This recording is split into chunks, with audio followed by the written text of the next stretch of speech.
Bonjour les tourneurs, bienvenue dans mon atelier. Ça fait un petit bout de temps que je n'ai pas été sur YouTube, ça a été la rentrée scolaire, puis le monsieur il est fatigué après sa journée. Bref, aujourd'hui je propose le vase à bordure naturelle prise 2. Là cette fois j'ai toutes les réponses.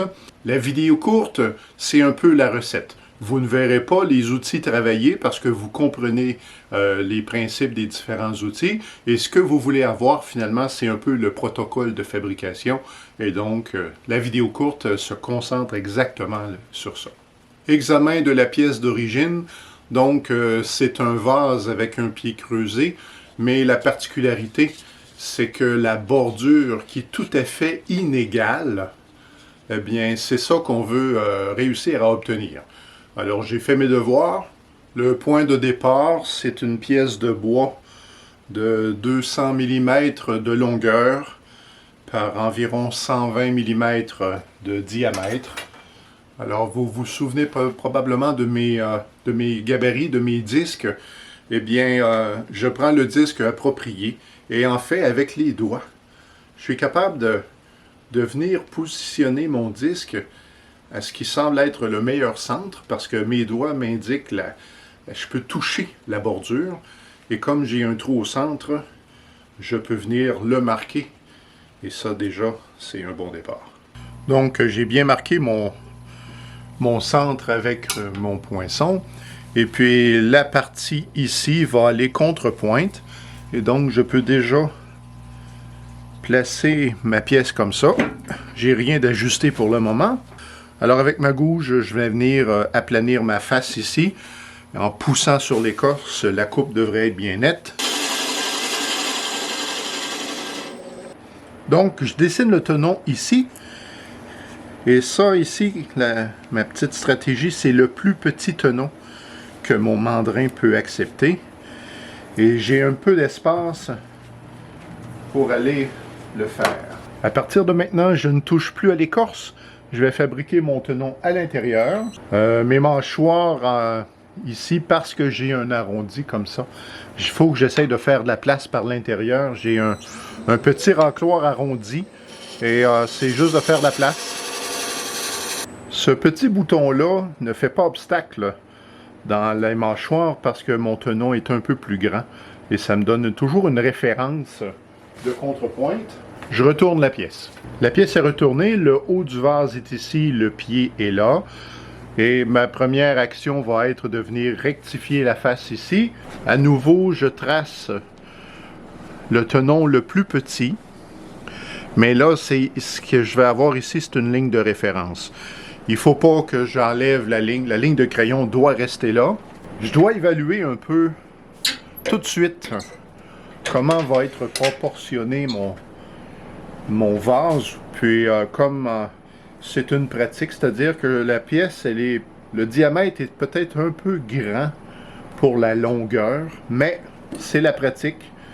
Donc, ce que je vais faire, c'est que je vais venir dégrossir, arrondir ma pièce tout en laissant l'écorce ici, évidemment. M'assurer que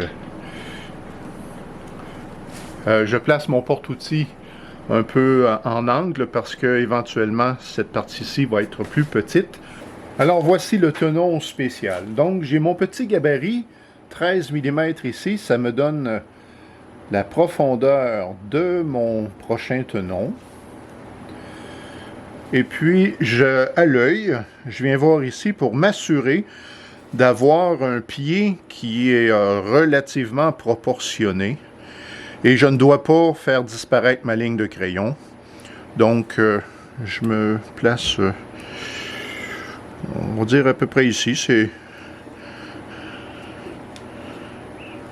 pense qu'on va prendre un crayon de feutre. Je pense qu'on va le faire plus grand. C'est toujours plus facile d'en enlever.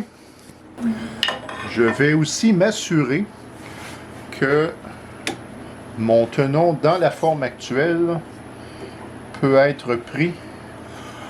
J'ai pris des petites notes ici. Alors, je dois être entre 53 et 89 mm, sinon ça ne rentre plus. Et je suis à 75, donc ça va être parfait comme ça. je vais tracer sur mon tenon à peu près presque à la moitié au crayon. Je vais me tracer une ligne.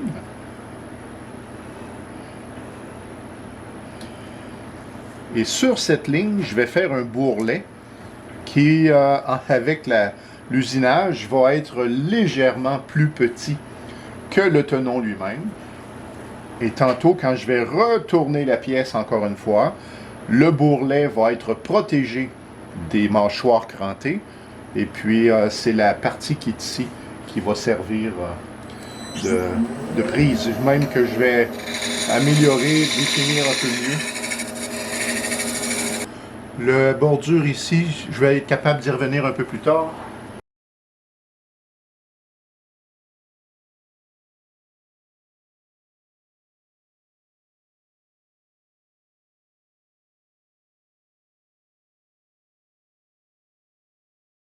Donc, j'ai percé jusque là où je voulais. Et dans le fond, je suis en train de nettoyer l'intérieur. Donc, je vais enfoncer jusqu'au fond de la pièce. Voilà. Je m'assure de bien la tenir perpendiculaire.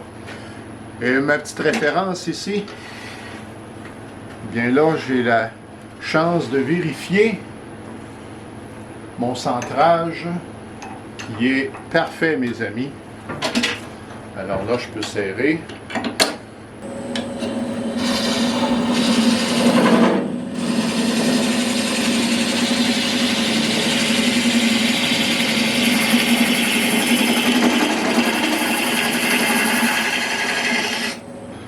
Alors maintenant, je suis avec le crochet moyen. Et puis, je vais creuser jusqu'à ma ligne repère. Donc, l'intérieur est presque complet. Et regardez ma bordure, comment ça se déroule. Eh bien, ici, je suis presque à toucher l'écorce. Ici, j'ai encore de la matière. Et donc, en fait, l'idée, c'est d'aller faire la courbe et de sortir jusque dans l'écorce. Alors, comment on fait pour faire la forme? Je vais rentrer comme ça, dans le fond. Et puis, plus je vais me rapprocher du bord, je vais venir faire la courbe, comme ça, en tournant le crochet et en me déplaçant. Eh bien, on y est. Toute mon écorce est inclinée.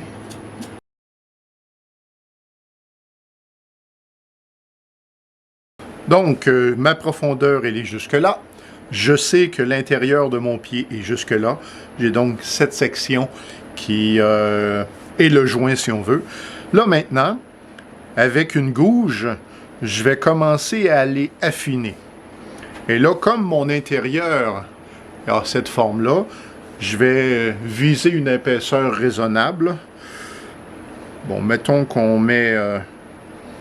on va y aller à... Bon, peut-être 7 mm, ça sera confirmé. Et puis, pour cette opération-là, on va prendre la gouge à planer. La gouge à planer, c'est cette gouge à bol qui a été coupée à angle droit, qui a un angle de 30 degrés, qui est extrêmement coupante. Et on va juste commencer par dégrossir mon point le plus bas. Ça, ici, je suis là. Ça, c'est là. Peut-être cette pointe-là, ici, je vais me placer à quelques millimètres de l'endroit. Par exemple, comme si je mettais ma butée ici. Je pourrais...